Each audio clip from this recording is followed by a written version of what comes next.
Olá, sejam todos muito bem-vindos ao podcast Fortalecendo Culturas, um espaço de aprendizado, reflexão e diálogo sobre a nossa sociedade. Eu sou a Melissa. Eu sou a Vitória e no episódio de hoje nós vamos falar sobre capacitismo e os desafios dos neurodivergentes enfrentados. Também vamos falar sobre o acolhimento dos neurodivergentes nas escolas. Antes de começarmos, eu queria agradecer à Autoridade Portuária, ao Ministério de Portos e Aeroportos. E agora nós queremos agradecer também aos nossos convidados especiais, Regis e Francine. Muito obrigado pela participação. Então fique com a gente. O episódio de hoje será de muita reflexão e respeito. Roda a vinheta.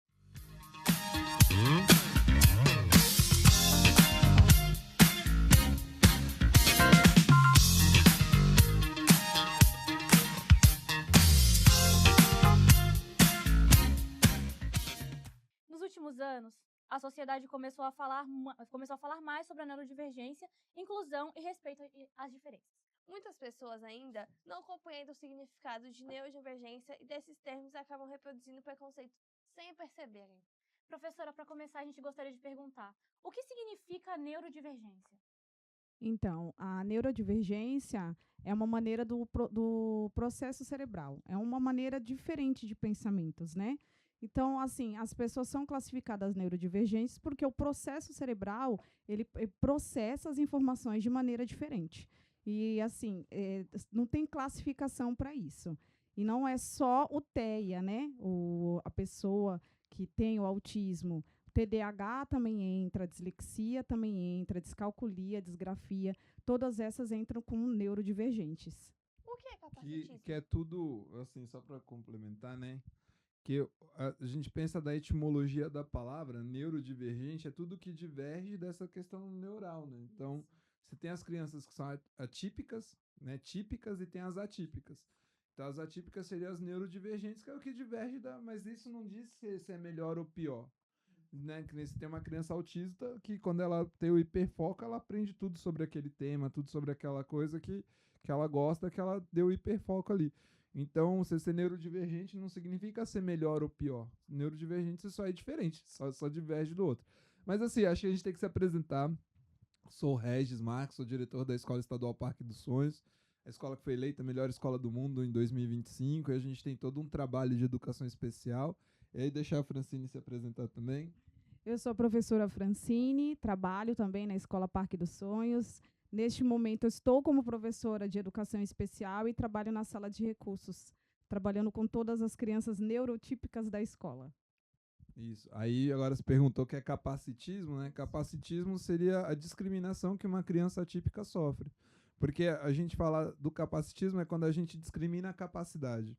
Então, toda criança que não é só neurodivergente, capacitismo também vai para as crianças que são que têm dificuldade de mobilidade. Então, quem está na cadeira de rodas e às vezes não consegue um emprego porque está na cadeira de rodas, ela também está sofrendo de capacitismo. Então, capacitismo é quando a gente discrimina a pessoa por achar que ela não tem a mesma capacidade da gente de fazer as coisas. Então, isso é o capacitismo e isso é que a gente está aqui hoje para discutir, para falar, para a gente tentar mudar essa sociedade, porque hoje as pessoas ainda sofrem muita violência por conta disso, né? Da sua forma física, por causa da sua capacidade neural ou física. Então é importante a gente discutir isso daí. Isso, tanto que o capacitismo, ele também está dentro das piadas que são feitas nas escolas. Por exemplo, seu autista, seu não sei o quê. Fazem muito dessas brincadeiras, diminuindo as pessoas que elas são neurodivergentes. A senhora já viu alguns casos sobre isso? Sim, a gente está trabalhando sobre isso na escola. A gente tem feito alguns trabalhos, né, palestras, teatros, estamos entrando dentro das salas, estamos fazendo essa roda de conversa também com os alunos, para ver se a gente consegue, né, tá fazendo esse trabalho dentro da escola, porque assim, capacitismo tem dentro da escola e fora da escola. Às vezes uma brincadeira, uma piada que as outras pessoas pensam assim, é legal, é divertido, mas para aquela pessoa não é. Né? Nós não sabemos como que aquela pessoa se sente. Ela sabe que ela é neurotípica, ela sabe que ela tem uma diferença. Então, a gente não pode usar isso, tratar as pessoas dessa maneira. Nós somos todos iguais. Então, é esse pensamento que a gente tem que ter. E, assim, o trabalho lá no Parque dos Sonhos, a gente trabalha isso mesmo, para acabar com esse capacitismo, principalmente com a parte dos adolescentes. né? Porque eles chegam na adolescência, um quer ser melhor que o outro, um quer fazer essas brincadeiras com o outro, e eles falam, eles têm essa fala. Ah, você gosta de tal coisa, então você é autista. Porque às vezes a criança gosta de um tema. Eu estou vendo aqui várias coisas de super-herói, às vezes ele gosta daquele super-herói, então ele tem um hiperfoco naquilo, então eles fazem essa brincadeira. Ah, se você gosta disso, então você é autista.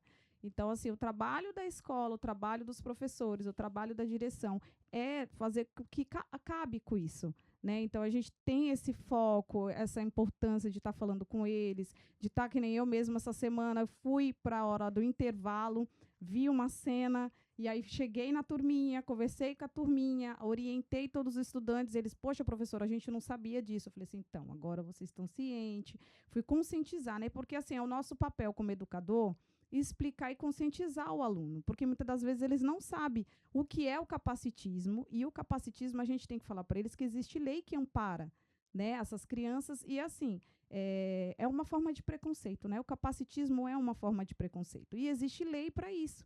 E é crime, né? Então a gente tem que conscientizar primeiro os estudantes sobre esse tema. Não, e isso é importante também, né? Porque é como cresce isso, porque só vai mudando a roupagem, né?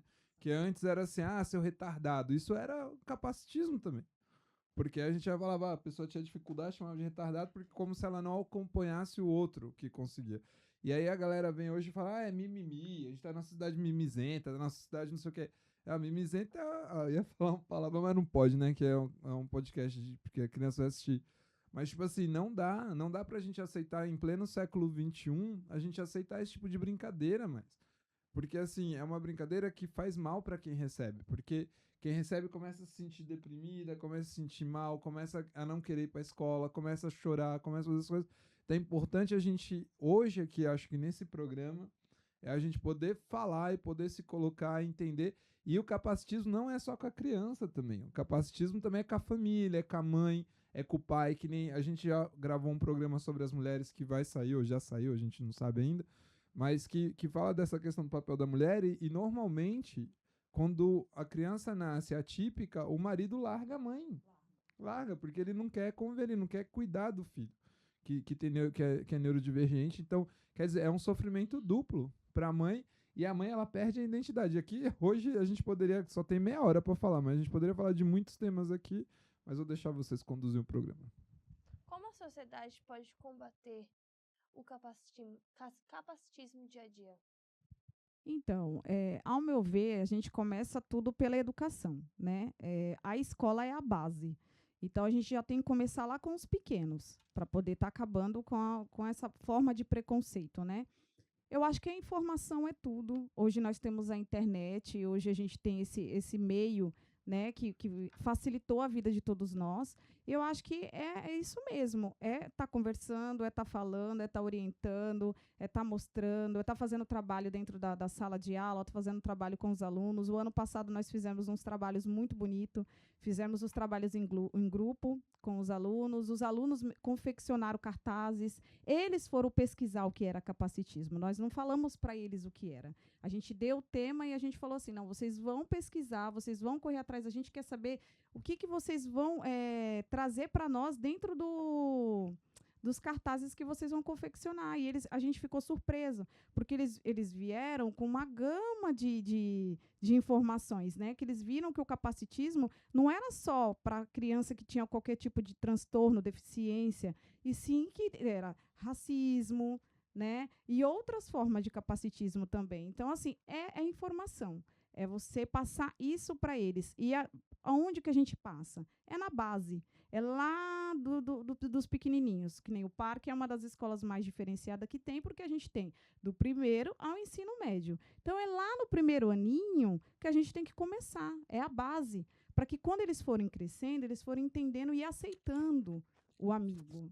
Meu amigo é diferente, mas eu vou aceitar ele da maneira que ele é. Então, isso eu acho que é a base. É começar lá dos pequenininhos. E saber que sempre a gente aprende, né? Porque, assim, eu lembro quando a Francine começou lá na escola, eu lembro uma vez que a gente estava bravo, falando da mãe que levava o filho tarde. E eu falei, não, a mãe tem que levar o filho no horário, não pode, que não sei o que. Aí a Francine foi me explicar assim, ó, Reis, o pico de sono daquele menino é às 6 da manhã. Então, como é que ela vai acordar a criança para estar lá na escola às 7h30? Então, o horário para ele chegar lá seria às 9, 9h30, 10 horas. Então, quer dizer, naquele momento eu aprendi também, porque a gente é ser humano, a gente não nasce sabendo, a gente é o ser em construção, a gente é o ser em aprendizado, só que a gente tem que estar aberto para esse aprendizado. E tudo isso, às vezes, a gente faz, porque a gente também vive numa sociedade capacitista, numa sociedade preconceituosa, e a gente faz uma brincadeira, mas também é um momento da gente aprender, pô, isso não foi legal, isso que eu fiz, e você ter a oportunidade de se desculpar e poder ajustar e corrigir aquele erro que você cometeu. Então é isso, tô aqui hoje, né, que a pessoa, mas eu fiz a brincadeira, eu sou mal, vou pro inferno. Não é nada disso, não. Tipo, tu fez a brincadeira, então é o momento de você se corrigir, de você falar, ó, acho que isso não foi legal, não me coloquei no lugar do outro. Então empatia é algo que é extremamente importante, porque enquanto a gente não tiver empatia, o mundo vai continuar ruim, né? As crianças vão continuar sofrendo, vão continuar mal, vão continuar tristes. Então isso, eu conto esse caso que é o momento de sempre a gente aprender, né? A oportunidade de aprendizado pra gente. Sobre a empatia, Regis, dá pra perceber que as pessoas elas estão com a mente tão fechada em relação a isso, que os próprios pais, eles não querem enxergar que os seus filhos, eles têm uma certa neurodivergência. Então, eu queria perguntar para a senhora, professora Francine, o que levou a senhora a escolher se especializar na educação de crianças com neurodivergência? Então, nem eu mesmo sei. Eu vou ser bem sincera com você, né? Porque quando eu fui para a faculdade, comecei pela pedagogia, e na pedagogia a gente tem que estagiar, tem que fazer o estágio, né? São 3 estágios que nós fazemos dentro da faculdade, né? A gente faz educação infantil, Fundamental 1 e faz gestão. E num desses estágios, eu estava na escola e acabei conhecendo uma professora de AEE. E aí eu perguntei para ela, né? Mas o que é ser um professor de AEE? O que é uma sala de recursos? Aí ela falou assim para mim, quer estagiar um dia na minha sala? Quer ficar um dia comigo para você saber como que é feito o trabalho? E eu sou muito curiosa, né? Todo dia eu gosto de aprender algo diferente. Eu não gosto de fazer a mesma coisa. Eu sou uma pessoa bem curiosa. Então, eu falei assim, eu quero um dia estar aqui. Eu fiquei como voluntária, meus estágios foi como voluntária, eu nunca recebi nenhum real para fazer estágio. E nesse dia eu participei de um atendimento dessa professora. E quando eu cheguei lá e vi a maneira que ela tratava o aluno, vi a maneira que ela trabalhava, ali o momento que ela parou, deu atenção para aquele aluno, tentou fazer com que aquele aluno compreendesse um pouquinho, porque assim, a sala de recursos, a gente trabalha algo diferenciado, a gente trabalha o currículo paulista, mas de uma maneira diferente. A gente não trabalha igual os professores em sala, a gente trabalha assim, a gente formula uma aula, e uma aula que chame a atenção desse aluno para que ele consiga aprender. Então, é assim que funciona a sala de recursos. E a sala de recursos não trabalha só o currículo, tá? A gente trabalha a vida diária do aluno. O que é a vida diária? Você coloca um tênis, você amarra. Para você é difícil? Não. Mas para um aluno atípico é. Então, a gente trabalha isso com ele também, a independência dele. Ele ser independente de colocar um tênis e amarrar. Para você é fácil escovar os dentes? Sim. Para o neuroatípico, não. Por quê? Porque a mobilidade dele é comprometida. Então, até para ele escovar os dentes é difícil. Então, a gente trabalha a vida diária do aluno, tá? A gente tem essa visão, porque ele está inserido numa sociedade onde ele vai se tornar um adulto. E um adulto que tem que ter uma independência. Ele vai trabalhar, ele vai estudar, ele vai viver sozinho. Então, a gente tem que pensar no futuro dele. E quando eu decidi, foi amor mesmo, à primeira vista, assim. Cheguei na sala, vi o atendimento, vi a professora dando aquela atenção para aquele aluno, e eu, no primeiro dia, já peguei um nível de suporte 3, não verbal, que não lia, não escrevia. Então, eu falei, meu Deus, como que ela vai ensinar essa criança? Ele é não verbal, ele não fala. E ela usou o quê? Placas alternativas. Eu não sei se vocês conhecem. São placas de informação que a gente mostra para o aluno e o aluno aponta. E ele foi apontando e foi mostrando para a professora o que ele queria, nas plaquinhas. Então, eu falei assim, nossa, ela conseguiu trabalhar com ele, conseguiu fazer toda essa dinâmica com ele, só com uma plaquinha alternativa. E eu me apaixonei por aquilo. Tanto que, quando eu terminei a faculdade, terminei num mês, no outro mês eu já comecei a pós de educação especial, porque foi amor mesmo, entendeu? É que nem eu falo, trabalhar com educação especial não é fácil. As pessoas falam assim, mas você só tem de um aluno. É muito fácil. Gente, não é fácil. Você trabalhar com eles, você tem que ter muito amor mesmo, muita atenção. E, às vezes você mesmo para e fala assim, meu Deus, o que eu vou fazer agora? Né? Mas, assim, é muito gostoso, tá? É um trabalho que é demorado. Você não vai ver o resultado de um dia para o outro. Às vezes demora meses para você ver a evolução daquela criança. Mas é um trabalho bem prazeroso. Então, eu faço assim porque realmente eu me apaixonei pela educação especial. E eu cito um exemplo. Quando eu estudava no parque, antes da fusão das escolas, eu acompanhava a Fabiane, que agora é PA, e o Hugo. E esses dias, quando eu fui convidar ela para o podcast para participar com a gente, ela falou que ia ter uns compromissos, não ia conseguir vir. Eu falei para ela da evolução do Hugo. Falei, nossa, Fabi, eu vi o Hugo, ele tá muito evoluído. De um ano pra cá, vamos dizer assim. Eu me formei no ano, fui pro ensino médio agora, sou segundo. E fiquei um ano fora do parque. Fui pro Valdomiro, vi a fusão e tudo mais. Nisso eu fui ver ele esses dias, ele tá muito evoluído. Ele vê, ele reconhece, ele fala, ele não falava tão bem, agora ele fala melhor. Então, tipo assim, é algo que mudou a neurodivergência dele, tipo assim, não diminuiu, mas também não aumentou. Ele está, tipo assim, isso, ele evoluiu. Tipo assim, ele não falava, tipo assim, com a pessoa conversar assim, ele não escrevia, ele não lia direito. E com o acompanhamento da tia Fabi, ele foi evoluindo, ele foi melhorando. E querendo ou não, isso é bom. Ele vai se incluir no meio da sociedade e vai falar da evolução dele futuramente. Mas acho que isso é bom a gente colocar também, igual que a Melissa falou da questão dos pais, né? Que tem muitos pais que não aceitam a neurodivergência do filho, que é um pouco por medo do preconceito também, que eles vão sofrer, que a família sofre, tudo isso. Mas quando a família aceita, que é o caso do Hugo, né? Que a mãe dele, eu não sei como é o nome da mãe dele. Isabel. Que a Isabel, ela fez o exame, viu que ele era neurodivergente, já correu atrás, já buscou assistência médica, já buscou assistência educacional. Você vê como o Hugo vai crescendo e vai melhorando e vai se adaptando e vai transformando e vai mudando. Que nem que teve um repórter lá que fez a entrevista com o Hugo, falou, pô, ele pulou 3,30 e o Hugo saltando a distância. Quem imaginava? O Hugo ia no maracatu, né? Que às vezes o autista ele tem sensibilidade ao barulho e ele estava tocando no maracatu que ele gostava. Então, quer dizer, é isso, é oportunizar. E os pais, quando eles fazem esse tratamento, eles descobrem que o filho tem a neurodivergência, eles podem começar o tratamento mais cedo e dar essa oportunidade desse crescimento. E às vezes não fica uma criança que fala assim, é preguiçosa, não quer nada. Porque um outro problema que tem na educação, e aí o professor que estiver assistindo quiser me reclamar comigo, pode reclamar, que o professor acha que é médico, aí dá diagnóstico, ele é preguiçoso, ele não quer fazer nada, ele não quer saber de nada. A gente não é médico, a gente não tem que dar diagnóstico, a gente não pode achar.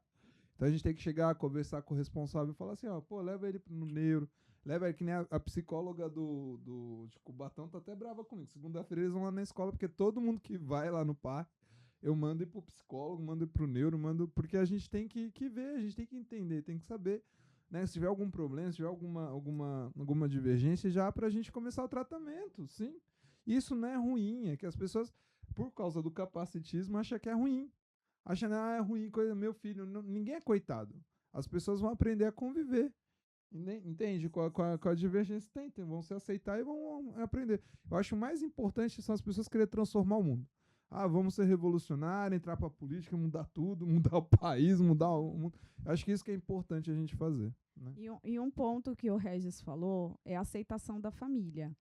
Porque, assim, tudo começa pela família, né? A escola, ela tem um papel de olhar aquela criança, ver que tem algo diferente, né? Nós não somos psicólogos, nós não somos neurologistas.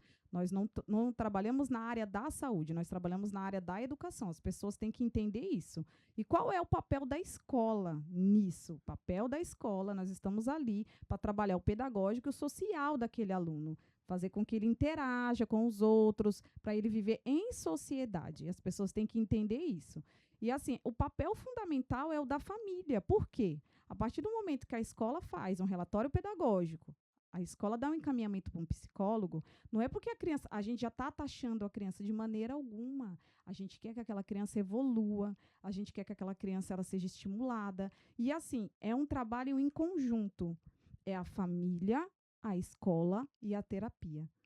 Tudo se casa. É como se fosse um triângulo. O triângulo tem a cabeça, né, o comecinho do triângulo, que é a família, tem um lado, que é a escola, e o outro, que é as terapias. Então, tudo casa. Quando tem, né, esse triângulo formado, consolidado, você pode ver que a criança evolui. Como você falou, eu vi a evolução dele. Então, é um trabalho em conjunto. As pessoas têm que entender que cada um tem o seu papel.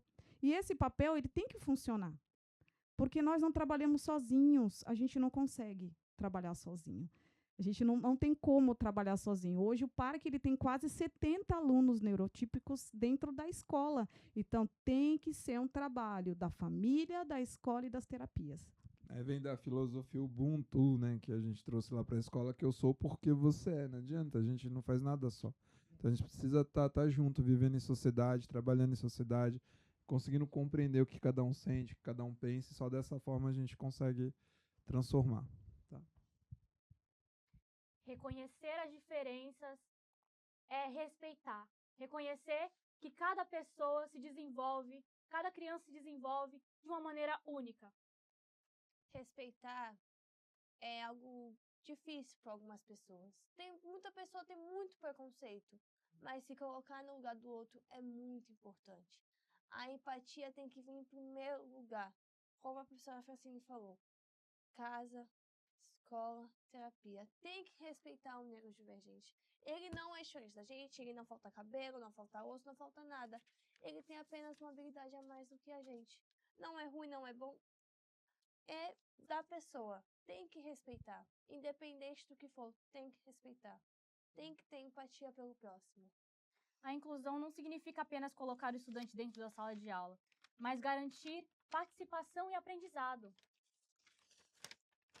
Professora Francine, com esses preconceitos, o que pode impactar? Então, eu uso uma frase, né? Toda vez eu falo com as meninas da educação especial, né? Que não somos nós que temos que estar preparados para receber os alunos. A escola tem que se preparar para receber esses alunos, né? A escola ela tem que estar amparada para estar recebendo esses alunos. E o que a gente pode fazer, né, para amparar esses alunos, para estar ajudando esses alunos? É a capacitação mesmo. Eu vejo assim um pouco de dificuldade em relação a isso, né? Os professores, não só os professores, tá? Toda a sociedade mesmo está preparada para estar recebendo, né, esse público, porque a gente tem esclarecimento hoje, né? Hoje está aí, a internet está aí para poder divulgar, falar um pouquinho sobre isso, e é um assunto que está sendo bem divulgado, né? É um assunto que está sendo bem falado, e hoje todo mundo fala assim, agora só fala sobre isso, né? Ai, todo mundo é autista. Ai, por que será que o número aumentou? Gente, nem os cientistas ainda conseguiram provar o porquê que teve esse grande aumento, né? Da sociedade. Porque as pessoas também começaram a procurar mais, né, Fran? Porque eu antes acho também, que sim. você pega algumas reportagens do passado, as pessoas trancavam o filho dentro de casa, né? Tinha medo, tinha vergonha. Na verdade, ou era internava. vergonha, Sim. né? De mostrar então, hoje, o filho. Acho que tem isso, né? Mas você falou da questão do preconceito. Acho que o preconceito vem de cima também, vem do governo, que não manda dinheiro suficiente pra gente arrumar a escola e bota lá, a escola tá acessível, não sei o que, é uma mentirada do caramba, né? Que em vez de chegar e eu realmente vou dar uma fazer... polêmica, né? Eu até falei, ai meu Deus, eu tenho que me segurar porque eu sou, né, defensora da causa, e eu vou ser bem sincera com vocês. Vocês acham que hoje a escola tá preparada para receber o neurotípico? A estrutura, vou falar de estrutura. Não tá. Não nada, vê o prédio lá não do tá. Valdomiro, que há 10 anos não funciona o elevador. É isso que eu falo. A inclusão, ela tem que começar, tem que ser no todo, né? Não é só a capacitação dos professores, é importante, super importante. Os professores têm que ter capacitação, mas a escola ela tem que ter estrutura para receber esse aluno. O aluno entrou em crise, né? Desregulou, porque agora a gente não pode mais falar crise. Eu falo crise para vocês poderem entender. O aluno está desregulado. Eu tenho uma sala sensorial para estar levando esse aluno, para acalmar esse aluno, para trabalhar com esse aluno lá? Nós não temos. Nós temos um parque separado para esse aluno, com coisas sensoriais para deixar esse aluno mais calmo? Nós não temos. Nós temos sala de aula que só 20 alunos dentro da sala de aula? Nós não temos.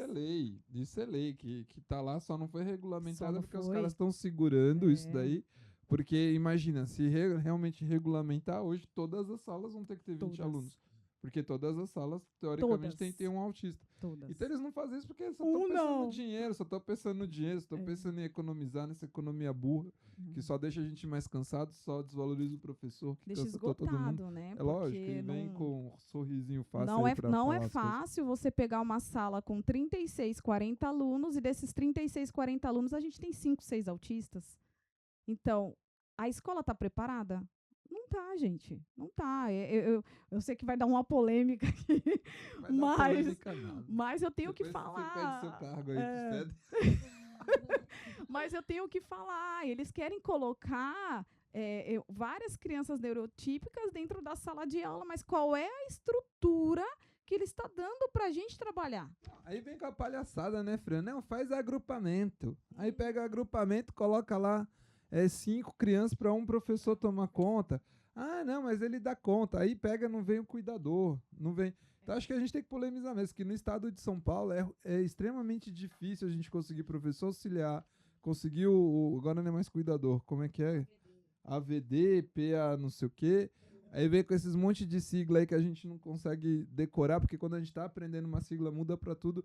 Então é importante assim, agora falando diretamente para quem está no governo, para quem está no estado, para quem faz as leis de verdade, pensar isso daí, porque trabalhar com a criança neurodivergente numa sala com 35, 36 alunos é impossível, não dá. Então assim, ó, pro Renato Feder, secretário da Educação, agora não sei se é o Camilo que está no Ministério da Educação, se ele saiu para ser candidato, mas quem está no Ministério, quem está na Secretaria de Educação, quem está na Secretaria de Educação do município, tem que realmente abrir os olhos para a causa da neurodivergência, entender que é difícil, porque vocês não estão lá na escola para saber como é que é de verdade, como é cansativo estar com as crianças, saber o que falta de verdade de acessibilidade, porque é muito bonito você colocar lá na TV, minha escola acessível, escola acessível. Acessível cacete, tá faltando um monte de coisa lá de verdade, falta rampa, falta material, falta estrutura, falta sala. Igual lá no parque, é uma escola super nova e é uma escola barulhenta. Você tá numa sala, o barulho vaza para outra sala e não pode. Tem que ter isolamento acústico, tem que ter TV, pega umas TV vagabunda que quebra, tem que ter TV boa, tem que ter coisa boa. Na escola é tudo assim, é tudo jogado. Faz dessa forma. Não, o dia que eu for secretário de educação, tudo isso vai mudar. Quando eu for, vote em mim. Dito isso, que mensagem você, diretor Regis e professora Francine, deixariam para as famílias e educadores de hoje em dia? Olha, a mensagem que eu posso passar para as famílias é que para as famílias estarem mais assim conosco na escola, né? A escola ela tem um projeto, a gente faz palestra com as mães, a gente traz as mães até a escola, a gente tem esse olhar, esse carinho, esse amor pelas mães, né? Porque nós sabemos que ser mãe atípica não é fácil, né? Então a gente tem esse olhar diferente para as mães. E que eu peço assim, é para que elas venham para a escola, tenha esse olhar também para nós aqui, professores. Porque, assim, às vezes elas pensam assim, você não viu meu filho, a gente não tem só o dela, a gente tem 70, né? Para olhar e fora 1.200 e pouco dos outros alunos também. Então, assim, eu peço, assim, ter o olhar, ter o carinho, ter empatia, que tanta gente prega dentro da escola, para que eles olhem para nós também ali, que não é fácil para os professores, não é fácil para todos aqueles que trabalham dentro da escola. E eu acho que, assim, o olhar, o carinho da família com a escola muda tudo, porque a gente começou a fazer esse trabalho com as mães, né, Regis? E a gente viu que as mães teve um olhar diferenciado para a escola depois que a gente trouxe a mãe para a escola, né? Eu acho que a mensagem que eu deixo assim é que a gente não é inimigo, né? A escola tá lá porque ela também quer o melhor da criança, quer o melhor para a família, quer a evolução. Até quando for na escola, ir para conversar, ir para gente, o que a gente pode fazer? Até porque a escola é feita por seres humanos, né? Então são pessoas que estão para lá aprendendo, que estão lá entendendo também. Muitas vezes a gente não tem formação nas universidades para trabalhar com as crianças neurodivergentes. Então é muito importante isso. Então, quando a família for, entender que também são seres humanos que estão do outro lado e a gente conseguir juntos essa mudança, essa transformação para a gente ter uma escola mais acolhedora, uma escola mais transformadora. Então é isso.